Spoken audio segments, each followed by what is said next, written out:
Eu estou pensando há muito tempo em propor um novo tipo de professor. É um professor que não ensina nada. Ele não é professor de matemática, de história, de geografia. É um professor de espantos. O objetivo da educação não é ensinar coisas, porque as coisas já estão na internet, estão por todos os lugares, estão nos livros. É ensinar a pensar, criar na criança essa curiosidade, que para mim, esse é o objetivo da educação, criar a alegria de pensar. Eu já tive uma experiência muito interessante com uma menininha de 7 anos. Eu estava com a cabeça quente e eu resolvi então, para descansar a cabeça, fazer uma prateleira. Peguei minha serra circular, minha chave de fenda, as ferramentas. Levei ela para cima e comecei a me preparar. Nessa hora chegou a minha empregada com a filha dela. Sua empregada disse bom dia, eu cumprimentei e foi embora. A menina não foi embora, ela ficou parada lá. Ela estava intrigada com os objetos que estavam lá. Ela queria saber o que era aquilo. O que esse homem vai fazer com isso? Ficou parada lá. Aí eu peguei a trena, abri a trena. Ela disse, que é isso? Isso é uma trena. Para que serve a trena? Serve para medir. Como é que a trena mede? Vem cá que eu te mostro. Aí mostrei a trena, os centímetros. Eu disse para ela, presta atenção que de 10 em 10 risquinhos tem um risquinho vermelho. Você veja o que eu fiz? Eu ensinei o sistema decimal para ela. Ela percebeu que as coisas em pacotinhos de 10. Essa é a situação certa para o ensino. Quando o que o professor fala provoca a curiosidade da criança e a criança interage, a criança pergunta. Como é que incentiva a leitura? Não é mandando ninguém ler, porque a relação com a leitura é uma relação amorosa. Eu vou lá não é porque o professor mandou. Quando o professor manda, já estragou. Então você tem de criar o gosto pela leitura. E você cria o gosto pela leitura, não mandando ler, mas lendo. Uma hora muito boa para a leitura é quando as crianças e os adolescentes vão para a cama. Então a mãe se assenta ao lado e vai ler um livro. A missão do professor não é dar respostas prontas, as respostas estão nos livros, estão na internet. As aulas, semana a semana e tal, e nossa, né, são pessoas que são muito gratas, porque no final das contas o explicador ele é um mediador importante, ele é uma ponte de significado entre um discurso ao qual você não daria nenhum sentido e um repertório que passaria anos-luz daquela mensagem. Então você pega o repertório do cara, laça, traz pra cá e diz, tem a ver. E aí, claro, é um holofote, é uma luz, uma coisa linda, né? Então eu pelo menos sou encantado com a minha profissão, absolutamente encantado. Entendo a sua importância, a sua relevância e entendo o quanto esse trabalho é um trabalho maravilhoso por ele mesmo, né? Infelizmente a escola ela se rebaixa toda vez que ela se coloca como trampolim para uma outra fase da vida, né? Quando ela instrumentaliza o conhecimento, sabe? A expressão mais absurda, cruel e idiota é a expressão passar de ano, né? Pense bem na expressão passar de ano. Não, eu estou fazendo de tudo para passar de ano. Porra, não, é bem o contrário, né? Quando a vida vale por ela mesma, você faz de tudo para regozijar do ano, para desfrutar do ano, para curtir o ano. E o passar de ano é até lamentado, né? Eu queria continuar aqui, eu me lembro quantos e quantos alunos vinham me pedir, professor, o senhor vai dar aula ano que vem? Não vou. Porra, mas se a gente falar com o chefe de departamento, não rola o senhor dar aula ano que vem? Não rola, não tem rolado. Como é que eu faço para ter aula com o senhor? Uai, vem aqui de novo, assiste aí. E vinham. E qual é a diferença? O cara que vem para passar de ano, Esse vai fazer prova e tal coisa, é uma coisa.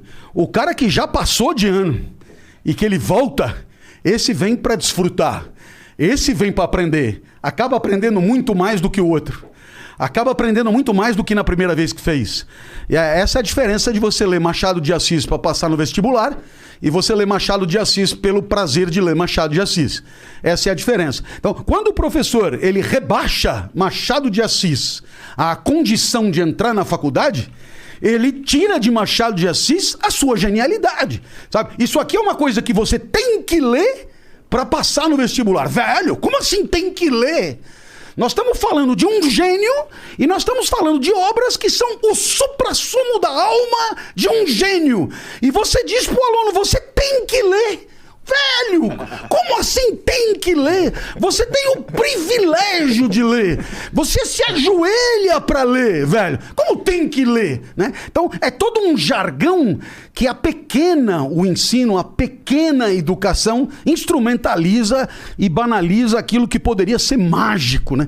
De você falar, velho, esse ano foi do caralho, velho. Eu, por mim, faria tudo de novo. Esse seria o discurso, né? E no dia da formatura haveria choro, lágrimas, mas lágrimas de lamentação. Por quê? Porque no final das contas a gente sempre percebe muito tarde que a escola é o paraíso já. Né? Não é a preparação para o paraíso. O paraíso já foi. A escola é o melhor lugar do mundo. Que outro lugar você teria onde você vai só para aprender? Onde você não é escravizado, não é explorado, seu trabalho não é instrumentalizado, né? Você não está ali sendo massacrado em nome do lucro de pessoas que você nem conhece. Não. Na escola você está ali só para aprender, cara.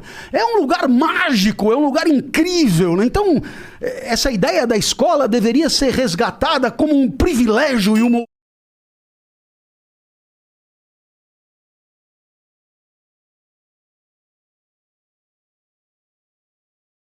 Professor Luciano, esse é o Escola Pública Podcast. Eu já vou logo dizer de cara que trabalhar em escola pública é ser livre, totalmente livre. Em nenhuma outra instituição de educação, de ensino, você vai ser tão livre quanto dentro da escola pública. Eu estou falando da minha realidade aqui no estado de São Paulo, escolas de educação básica, fundamental 2 e médio. E eu digo que é um espelho porque eu a vida inteira fui aluno de escola pública, de quebrada, de periferia, sabe? Então eu me reconheço nesses ambientes, eu me reconheço nesses alunos, nas suas dificuldades, nas suas carências, na sua, às vezes, pobreza e até miséria. Eu me reconheço em tudo isso porque eu já passei por tudo isso. Então para mim esse é o melhor lugar para estar, para trabalhar e é o melhor lugar para lutar e tentar fazer alguma diferença. Eu já desanimei muitas vezes porque tem dia que você olha e percebe que tudo é terra arrasada. Falta tudo, falta material, falta equipamento, falta colaboração dos colegas, falta um salário um pouco melhor, falta absolutamente tudo. Mas às vezes esse é o terreno mais fértil para proliferar o mínimo de conhecimento e o mínimo de aprendizado. A coisa que eu mais gosto dentro da minha rotina, trabalhando em escola, é a de quebrar paradigmas, sabe? É a de pegar uma turma, um aluno, um grupo de pessoas que detestavam matemática, que detestavam estudar e ao final do ano entregá-los gostando um pouco mais, aprendendo, sabendo lidar com aquilo. Só num terreno tão degradado, tão destruído que algumas sementes são capazes de germinar. E eu acho que essa é a minha função e é o que eu consigo fazer de melhor dentro da escola. E estar ali, trabalhando todos os dias, é a certeza de que você faz parte da história, de que você, em algum momento, vai fazer parte da lembrança de alguém daqui a 5, 10, 20 anos, 30 anos. Todo mundo se lembra de um professor querido, todo mundo se lembra de uma baita de uma aula, todo mundo se lembra do momento em que conseguiu aprender determinada coisa. Como eu disse, matemática tem essa magia. Quando você aprende, quando você entende, você nunca mais esquece a emoção de ter entendido, a emoção de ter aprendido. Para mim isso é mágico, eu adoro. Mas trabalhar em escola pública também é ter que lidar com todas as dificuldades humanas. E quando eu falo humanas, é ter que lidar com outros professores, os adultos, é ter que lidar com pai e mãe de aluno, ter que lidar com todo tipo de gente que você às vezes não quer lidar. Você só quer ir lá, trabalhar, fazer a sua parte, contribuir com a pátria e ir embora.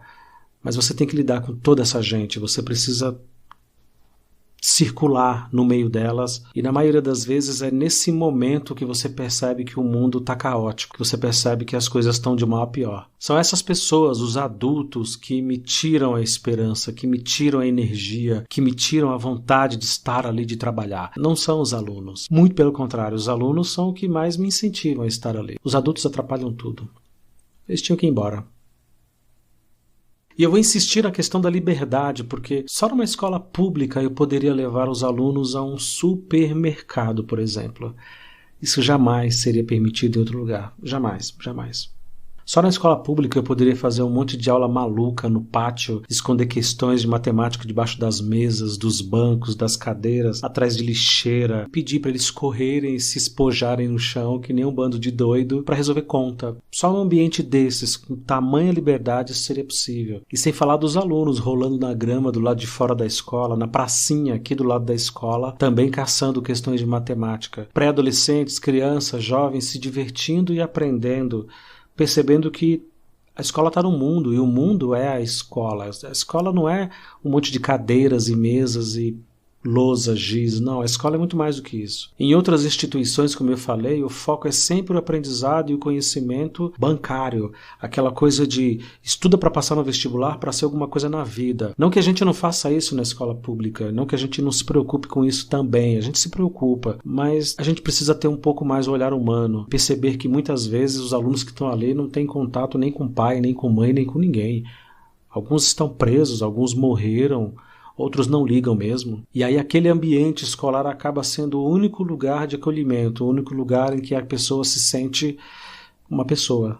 Ela se sente alguém. E quando um professor diz que se importa com ele ou com ela e que quer que ele aprenda ou que ela aprenda, isso faz toda a diferença. Como é que eu sei disso? Porque fizeram isso comigo. Me disseram isso. Em nenhum outro lugar você frequenta rigorosamente todos os dias, por anos a fio, 12 longos anos. Só a escola é capaz de fazer isso. E estar lá, fazer parte dessa lembrança, fazer parte dessa história e tentar de alguma forma modificar a linha temporal da vida de tantas pessoas, de tantas pessoinhas, me anima muito. E a escola pública me dá essa liberdade.